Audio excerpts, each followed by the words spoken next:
போயிட்டாங்க ஒரு 2 மணி நம்ம ஊர்ல நேரம் வர சொல்றியா? நம்ம ஊர்ல ஃபிளைட் இல்லைன்னா இங்க வந்திருப்பியா? வந்திருக்க மாட்டேன். நம்ம ஊர்ல படிக்கலைன்னா இன்னைக்கு சொக்கா பேண்ட்லாம் போட்டிருப்பியா? அப்படி சொல்லல பாரு.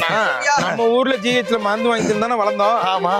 போய் நார்த்தெல்லாம் போய் பாரு, அங்கெல்லாம் ஒரு இதுவும் கிடையாது. நம்ம ஊர்ல எத்தனை காப்பீடு திட்டம் கொடுக்குறாங்க சும்மா சும்மா.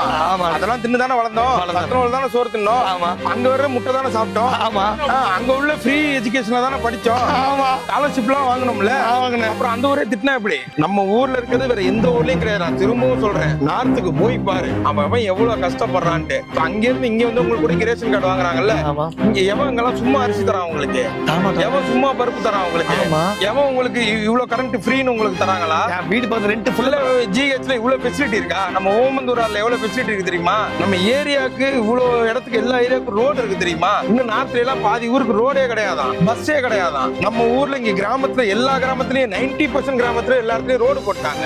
வெளிநாட்டை பெருமையா பேசு, வேணான்னு சொல்ல. நம்ம நாட்டை இறக்கிட்டு வெளிநாட்டை பெருமையா பேசுனா அடிப்பேன் தம்பி.